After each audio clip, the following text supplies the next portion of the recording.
let's go into Honey's reading. Oh, I love it. Okay. So I wanted to, just out of curiosity, was there a dark dog when you were younger? Like, would you understand like a dark or black dog?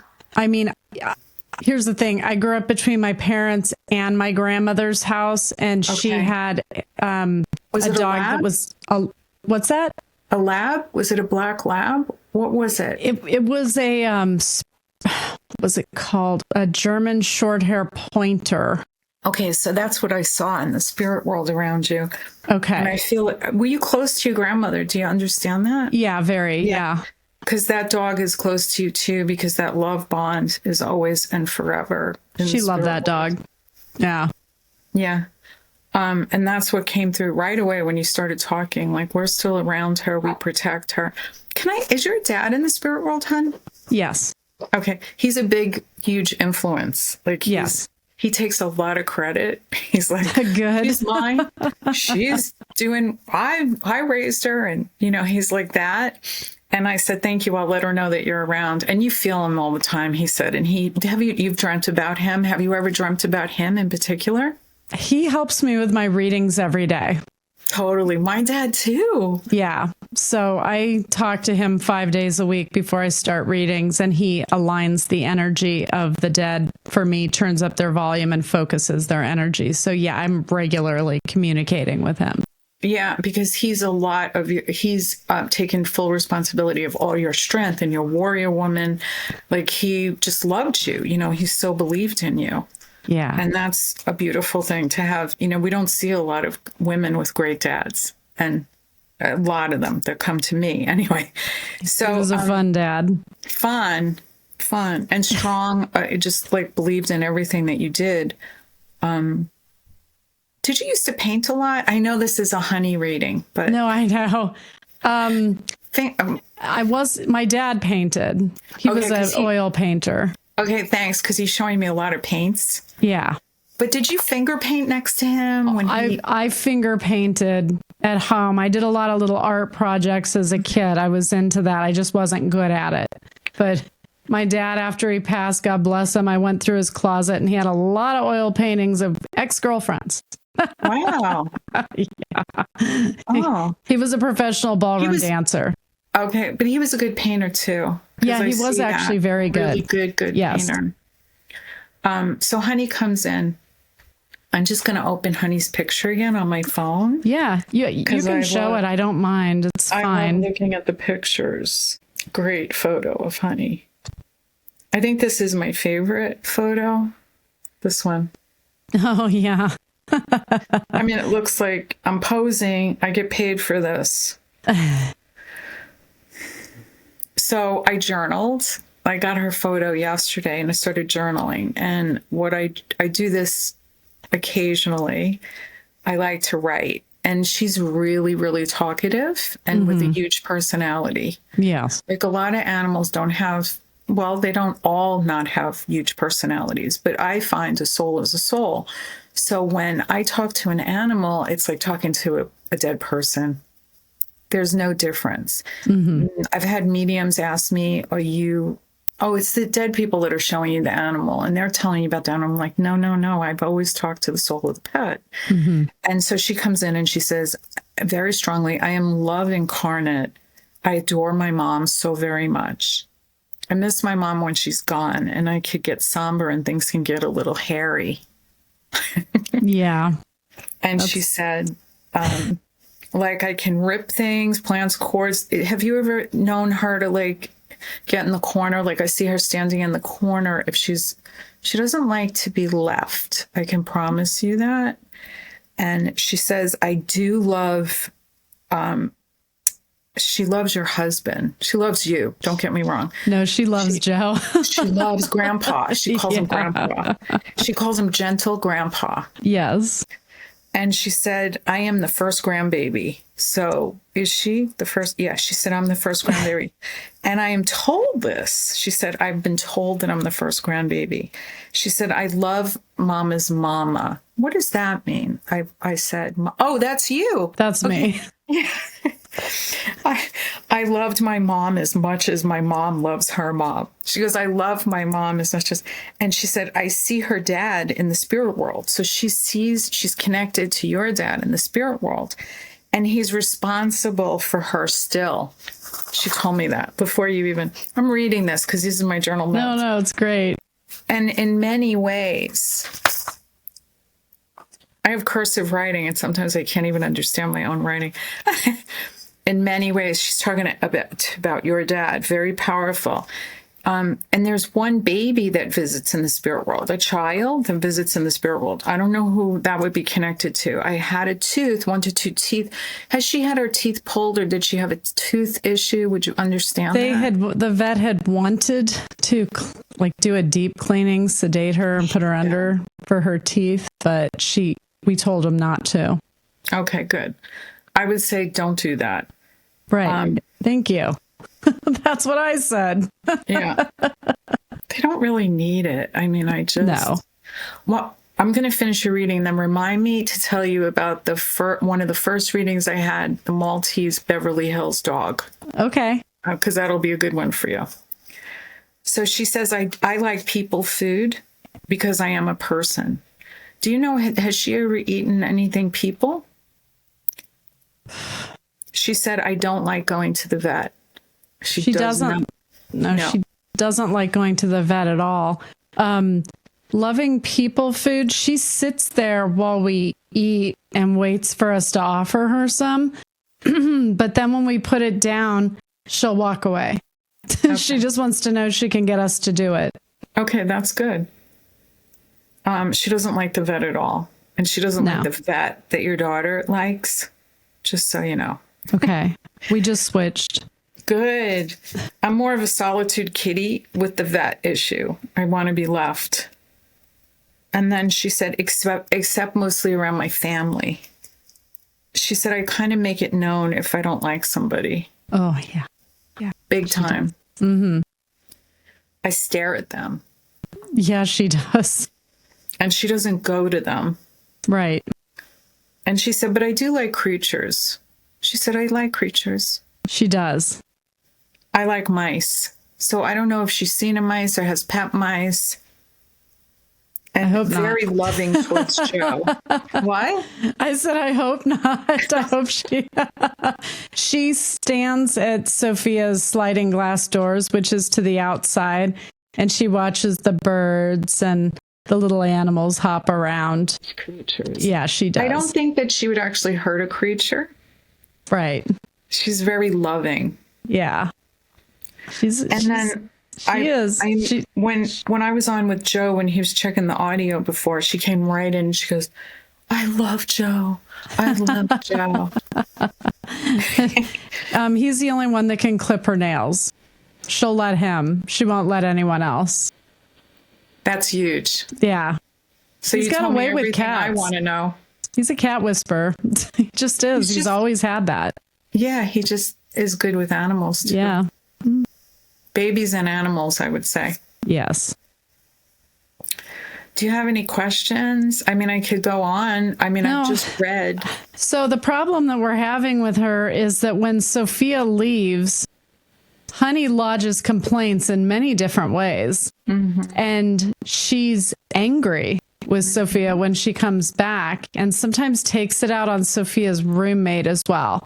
Like, she'll hang out with Sophia or with Ashley, but when Sophia and Ashley are together, she gets mad at both of them. Like, she pounces on them and, looks at them disappointed, and she thinks that's her house. She's very feisty, and I don't know if all black cats are like this, but Honey definitely feels like she rules the roost, and if she doesn't like what you're doing, she's going to let you know. But she's the only cat in the house, and I think she might be lonely when they leave. No? She doesn't want another cat. She doesn't want another cat. Okay, that's good to know. Yeah, no other cat. I mean, a fish, like something that's not taking any space, like something she could watch and look at, she might really be happy about. Okay, that's a really good suggestion. One of those fighter fish. Because I feel like she doesn't want to be left. and she says it could get hairy. I wrote that, hairy. Yeah, she'll scratch. Yeah. She said, I rip stuff. And I said, you rip stuff? And I thought it was cords and plants and stuff, but it's she people. has. Oh, okay, good. She has done that as well. She got our curtains pretty good at our house because she comes over for Sunday dinner. And she knows she's at our house when she's let out for Sunday dinner, and she greets everyone and we pet her and love on her. And I think she's a little mad sometimes when she leaves and goes back to Sophia's, but then when she's at Sophia's, she's fine. So she goes back and forth every week. So we've watched her for a couple weeks when she was like a new cat, like a junior cat when she first got her.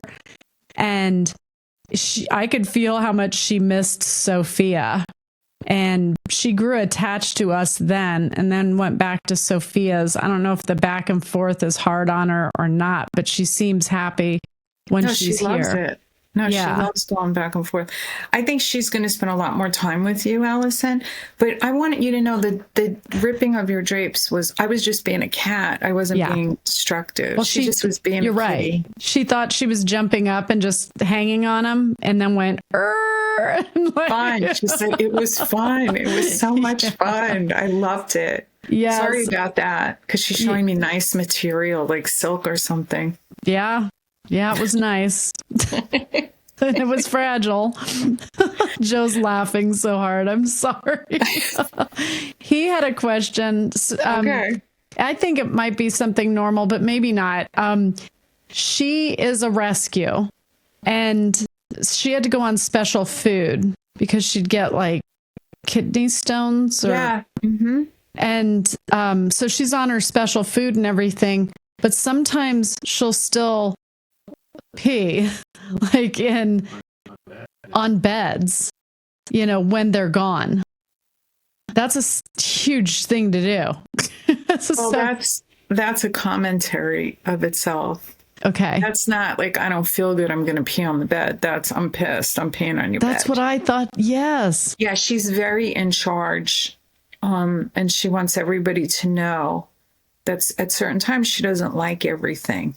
Yeah. So when she pees on the bed, when is that? When they leave her? Yes. Okay. I would close the bedroom doors. I've told her that. But her roommate, they forget, right? Her roommate forgot and came home, and her bedspread was not in good condition anymore. So, and it seemed like a territorial show of dominance in the apartment. I thought she even did it in Sophia had a laundry basket with clothes in it, and she went right in the basket and made herself at home. So it's been something that's been, and she wasn't like this as a kitten.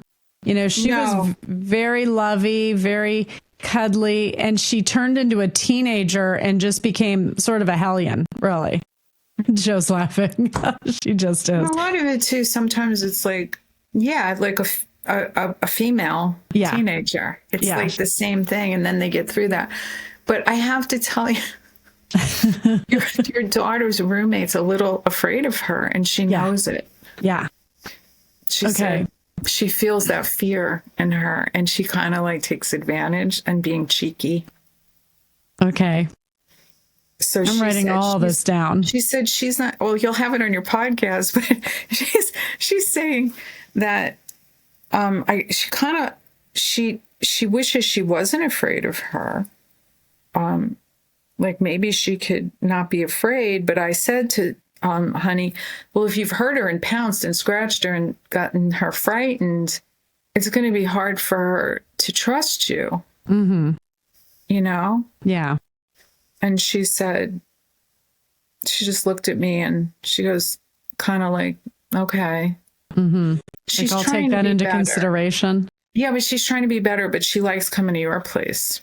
Yeah, she does. And my friend Tom, I think Tom McMullen, that's the astrologer friend of mine. I don't know him, but his stuff sounds amazing. Oh, he's great. I have to introduce the two of you. He and Rodney, his partner, come over every Sunday for family dinner. And they are cat whisperers as well. So they call her up and they pet her, and she they've got magic. I'm telling you, she goes right to them and she's right with them. So she likes guys. She definitely likes And guys. before you asked about the black cat thing, it's huge. It's a real thing. It's not just black cats and witches. It's like real. They really are. I see memes on Instagram. I'm like, oh my God, it's a thing. They're all like that. No, it's real. It's real. When I had this big tomcat, I named it Diva, and then I realized it was a boy, and I called it Devo. What you gonna do? That dog, it was a dog cat, big tomcat, and I was crazy about that cat. And it's like when I had to put him to sleep, I just had to wear my Versace belt. It was like a big thing, I had to look the part. I was his mother. And like a few weeks after he passed, I had this really visceral, it was very much at the beginning of my awakening. I had this visceral dream. He was spinning in my third eye and it was uncomfortable. And he was spinning and spinning and spinning. And when I finally was able to wake up, I looked at my ceiling and it was like clouds on my ceiling. It was really spiritual. And it was like shortly after that, I was like suddenly psychic. I probably was like this my whole life, but I didn't. Yeah. Yeah. I had a cat that I adopted when I was 4. I picked him out for my 4th birthday at the pound. And I think he was one of the ones they were going to put down. And this is when they didn't give them to you in a box. They just sort of hand them to you. And so I'm like wrestling him in the back of the station wagon. But I'm like, I love you, Sammy. Like I named him Sammy right away. I knew that's what his name had to be. He used to sleep with my dog, Mister, who was a Weimaraner, and they were best friends. So it's interesting to see how some cats are dog people and some aren't. And some just don't want to be around other cats at all. But they're like people. See? Yeah. Some people connect. Yeah. Like, I adore you. Thank but I you. don't connect with everyone. Right. It's just, I stick to I stick to who I You feel vibe good with. around. Yeah. Yeah. You have to go, and it's just like that with the animal kingdom. So we tried to introduce Honey to my daughter, Fallon, who is the most gentle hedge witch out there, who has a corporate job. And she took her dog for a walk, who she rescued. And a cat was following her and followed her home. And she called me and she goes, Mom, what do I do? And I said, let it in and feed it. Like, I'm always that 4-year-old little girl. I'm like, let it in. Yeah, and sure. so she bathed her, she shampooed her, fed her, made her theirs. And I call her Annie. Her name's Anastasia, but I call her Annie. And Annie, we tried to put Annie and Honey together. Annie's a Maine Coon, and Honey was not having it. No, Honey wants to be the ruler of the roost. Yeah, I got that. So that's just going to have to stay that way. She doesn't seem bothered by dogs, though. She doesn't see them as some sort of competition. No, she sees them as like, she's very like above that in her cat exactly. brain. She's very talkative. Like I didn't have to send her a lot of love. The minute I opened up that photo that Joe sent me, it was like, she didn't stop. She's very meowsy, very needing attention. She's definitely knows who she is. Yeah. Yeah. And Sophia adopted her because she went into PetSmart to adopt a cat, unbeknownst to us, at Christmas. And all of Honey's siblings had already been adopted. And she was the one that was left behind. The best one, though. And so Sophia was like, I couldn't leave her mom. So that's who Honey's mom is. She's very gentle, but she's very self-absorbed at 24, but she sleeps with Honey and loves Honey. And, she's very doting, but she does like to travel. And that I need to tell you something. Been a problem. Mm-hmm. You might not love what I'm going to say, but you're going to end up with Honey full time. I think my husband's secretly happy, but we've had cats for 28 years. And after our last kitty Daisy died, I can't do it. I'm like, I don't want any more cats. And I told Sophia, I said, you're not ready to adopt a cat. You travel, you're not ready. she was like, but I need one. And so she got one. That's what parents do. They take care of their children's animals. It's your grandchild. So, there's many parents that call me and say, I got stuck, but then they're in love with the pet. I got stuck. My daughter went to college and I'm stuck now. Yeah. Yeah. Why did we have 3 kids, Joe? I'm just kidding. So we told her we'd watch Honey, though, for her when she goes out of town. So at least she has a place where Honey's comfortable being. But yeah, that cat's not like any cat I ever had. But I usually had Maine Coons or orange tabbies or gray tabbies. I've never had a full black cat. I had a tuxedo that was an outdoor cat, huh? I've always wanted an orange cat. I love orange cats. When they get chubby, they look like little basketballs. Yeah, they're adorable.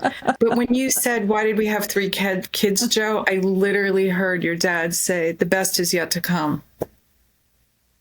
Oh, we're done having kids for sure, though. No, I know, but the best is yet to come. Okay. I don't know. Interpret that, because I heard your dad say, best is yet to come. Yeah. Yeah, the grandchildren explosion. Pause, waiting. We're like comfortable not having to do anything right now. I just got done touring. It's calm. It's so calm. I'm so glad that we had this reading. I'm just kidding. No, this really helps. I'm going to go over this with Sophia. And I know you said, well, the podcast recorded it. Sophia is basically, it's the day before St. Patrick's Day when we're recording this. She's basically out St. Patty's Day drinking with Ashley right now, her roommate, just waiting to hear all the details about Honey. And so I had to take notes. She can't wait until Tuesday. Aw, how sweet. I love it. This actually really helps. Thank you, because it gives me some boundaries for the cat so that the cat can't articulate it, so that Sophia knows what Honey's boundaries are. And I think that's really important. So this is just such a good example of why animal readings, the communication, is so helpful, because it helps us to understand where they're coming from. But yeah, they're going to have to close their doors for sure at her apartment. So, but Sophia wanted a cat. She got a cat. We're teaching her responsibility. Right, Joe? She needs to get a fish. She needs a fish. Yeah, we'll get her a fish. It'll be fine. Yeah. So, okay. Well, thank you. Welcome. That was amazing and helpful in every way. So, do you have any interesting new projects coming up? I'm doing a St. Patty's Day event. Well, you're going to air this later. I do my gallery of 8s. Everybody gets a reading. I do my group events, and I really want to do my animal retreats where there's tons of animals where I live. So they're just like walking deer down the street, wild turkeys. I had a conversation with the deer. I'm like, why don't you just go? Because she was walking across the street and she was so hesitant. And I said, what's wrong? They're really mean to me. The wild turkeys apparently are very vicious to the deer, but the deer wanted to get where the wild turkeys were eating. Must be some good food. So getting back to my projects, events on my website under so they can go to your website for all those events. I have group readings. I have smaller readings, where everybody gets a reading, and then I have my privates. Okay, so what's your website? Is it SusanAllenMedium.com? No slashes, nothing. Just just Susan Allen Medium. SusanAllenMedium.com. Okay. And then on Instagram, I'm at Susan Allen Medium. Susan Allen Medium. So everybody go to Instagram, follow Susan, especially if you love your cats and dogs, and maybe you'll have a reading with her yourself. And I actually kind of loved that. So again, thank you. So Thank you to Susan Allen for being here today. And thank you to my listeners. Tune in next week for a fresh episode of The Dead Life. I'm Allison Dubois. This is The Dead Life. And to all of my believers out there, don't stop believing.